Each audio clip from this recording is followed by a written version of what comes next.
Listen, I'm sort of an Xbox guy for the last few years. All my friends are on Xbox. I've become a part of the Xbox ecosystem. I've gotten used to the incredible Games Pass, always having awesome and sometimes even new games right at your fingertips for free to play. But the truth is,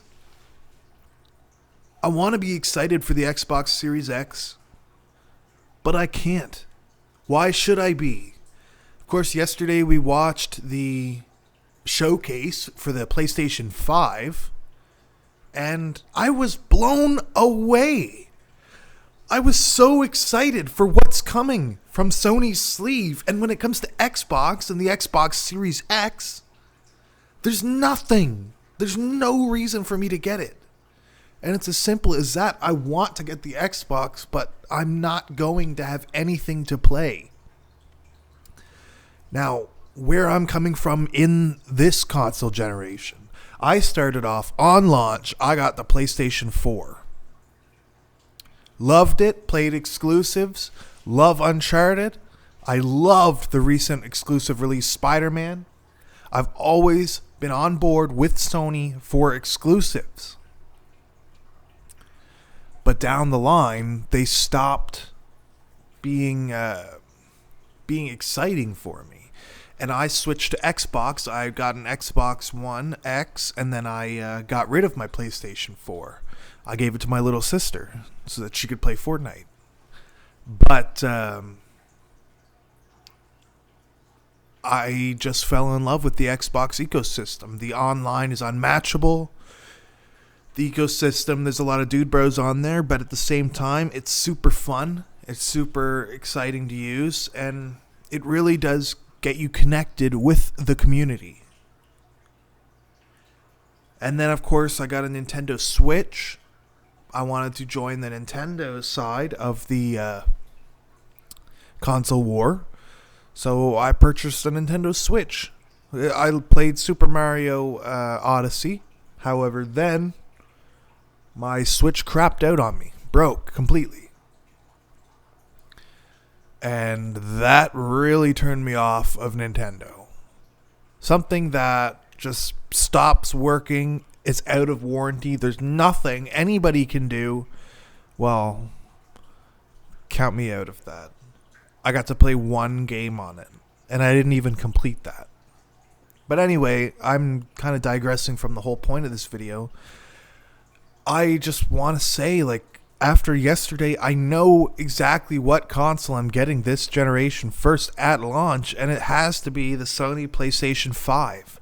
Yesterday, they put out details about their console. It's releasing for $499 US. I'm in Canada, so that becomes $599 or something like that for the digital-only version. And then, of course, $599 or $699 for the full-on version. I got those prices all messed up, but let's just stick to US dollars. $499 and $599. $500 for a digital-only console. That's a bit steep in my opinion. However, some people are saying they're absolutely blown away by the price. But for me, there's a couple things appealing about the PlayStation 5 over the Xbox Series X. The one of them is that the PlayStation 5 is incorporating USB-C, which is something that doesn't matter to a lot of people, but when you're building an ecosystem of dongles and laptops and everything, of course, I'm on the MacBook Pro, and I also have a Chromebook that I use occasionally. Both use USB-C as their main drive. To have the PlayStation 5 coming in and jumping into that ecosystem and supporting it so that we don't need more of these dongle attachments is actually refreshing. I'm tired of having to buy connections to connect two pieces of hardware from the same generation. But, of course, the most important thing that is the most appealing part of the PlayStation 5's release is the games. The games are out of this world exciting. On launch, we seen in the showcase yesterday, Spider-Man, Miles Morales. I'm so excited for that. I played through and completed Spider-Man PlayStation 4 one of the best games I've ever played. I got hit with that whole thing where you just want to swing around for hours through the city. Oh, I could do that for hours. If I still had my PlayStation 4, I'd still be doing so. I'm so excited for Miles Morales. I'm a little disappointed that it's shorter and it's not really a full game per se. It's cheaper because it's shorter. Now, I think it's going to be a good experience, but I do worry and feel like it could possibly have the expansion type feeling to it, which is something that is a little disappointing. Astro's Playroom is a complete tech demo. Likely will not play that at all. Sackboy: A Big Adventure, I wasn't too excited for that either. I was never really into that series. Another one I'm excited for, Assassin's Creed Valhalla. Now, I know that's not a PlayStation 5 exclusive, but if I'm going to be picking up the PlayStation 5, you can bet your bottom dollar that I'll be picking up Valhalla. I've been so excited for it. I love where the Assassin's Creed series has traveled to in recent years. I loved Origins. I loved Odyssey. And I know I'll love Valhalla. I love that they're actually doing some different stuff and different settings as opposed to,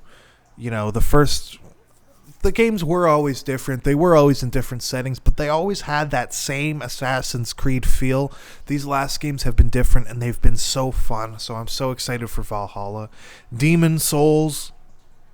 Oh, I'm so excited for this. The graphics look awesome. The gameplay looks challenging and awesome as ever before.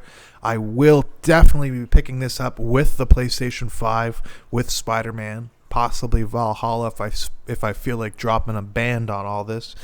But there's so many incredible games.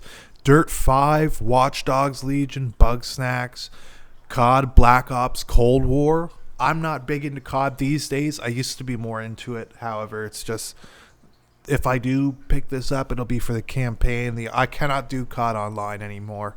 It's too toxic. I don't want to say, I don't want to become a social justice warrior on this video, but it really is just, there's people play it all day, every day, and they just murk you as soon as you log on, which is something that's just so frustrating for me, and I do have a bit of a temper. Devil May Cry 5, Fortnite on the PlayStation 5. If you watch any of my streams on Twitch, me and the squad are always playing Fortnite, so we're, of course, excited for it to launch on the PlayStation 5. I'm excited to see where they go in this next generation with the system. How, when you have something on two different generations of systems, do you make that work? You can't give the PlayStation 5 players an advantage over the PlayStation 4 players if you're enabling crossplay. So you can't have them seeing further distances more clearly than someone on a PlayStation 4, or else they have the tactical advantage, obviously. So I'm excited to see what they do about this. Destruction All-Stars. These are all launch games, by the way. Some that aren't coming out on launch. They showed Hogwarts RPG. Me personally, I'm not into Harry Potter at all. I never read it or watched it or anything. I know a lot of people that are super into it. That's cool for you. But for me, the Hogwarts game's probably not going to be for me. That being said, it did look pretty cool. Like the gameplay of it, the spell casting and the adventure element, traveling through Hogwarts and doing stuff like that. But for me, it's like, if you're not into the story at all, if you're not into what the game literally is about, well, you're probably not going to play the game. And Resident Evil 8. This was a big one people were excited for. And, the biggest one people were excited for, and they were shocked about. I'm not super into the series, but a lot of people are life or death on this series. This is a series they are passionate about. Final Fantasy 16. And I'm so happy for you guys that it was announced as a console exclusive on the PlayStation 5. So when we have all this to be excited for on the PlayStation 5, how could I justify spending this much money on an Xbox at launch that, there's nothing to do on it? I'll continue playing Xbox One games on it, likely, if I got that. That being said, I don't think the PlayStation 5 is perfect.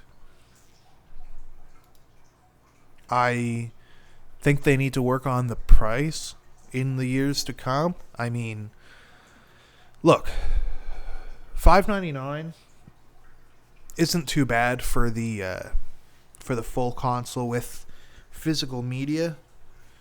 You're getting a next gen console. I mean, you'd spend a lot more than that on a gaming PC. Mind you, a gaming PC would be more powerful. However, still, it's like, are you really going to charge $499 for a digital-only version? Seriously? $499 when you... Oh, sorry, guys. When you can't even put a disc in it? Come on. These digital-only versions need to go down in price because they need to realize that the value is not the same as an optical disc drive. Because the disc drive, you're not just paying more for the physical hardware of the disc drive, you're paying more for the collectability of games, you're paying more for playing DVDs, you're paying more for all different aspects of having the full console, especially when you're in the Xbox mode. Because the digital-only Xbox, while it is cheaper, it's $100 cheaper than the PS5 digital-only, but you can't even play the other games, really. It's not powerful enough. As far as I know, the PlayStation 5 digital-only is powerful enough to play the PlayStation 5 games, the regular third-party titles, but still... you don't have the collectability. You don't have physical media, which is what's so exciting for me about gaming. It's exciting for me having a bookshelf lined off with games. It's exciting for me to just collect little art pieces and statues and knickknacks, and my wife gets driven crazy by it. But it's true. I love physically handling things. I love looking over things. I love just... touching things. Not in a weird way, but you know what I'm saying.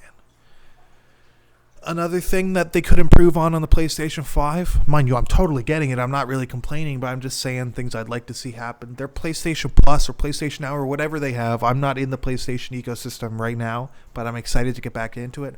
They need to make it compete with Games Pass. Okay, Games Pass is literally awesome. There's so many games on there, and I'm not just talking about Xbox 360 games. They got games from the current generation to the point that they actually have third-party titles releasing on it at launch. They do all the time, and this is why Games Pass is so powerful, why so many people have it. Because you can play real games for cheap on a subscription basis, and you know Games Pass is making so much money because I've got on there, I've ground through a whole game that I probably could have spent, $70 on the game.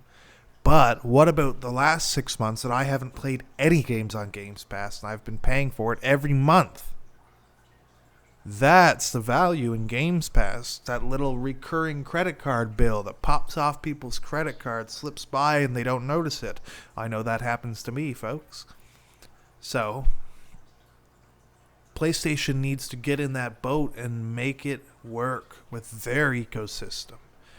And the hot tamale is VR. Xbox has never and is not putting any emphasis on virtual reality. PlayStation 4 put a lot of effort into virtual reality, and it didn't catch on mainstream, honestly. It's still not mainstream. But we know it is a part of the future. We know it is coming. It's just a matter of when. When will it catch on? When will it hit the mainstream? Most likely when it's not so cluttered with giant peripherals that are messy and annoying. When it's just something slick, like you put on a pair of glasses and you're transported into Tamriel. It's just the possibilities are out of this world, and I'm excited that PlayStation has proven that they take that seriously. That means a lot to me.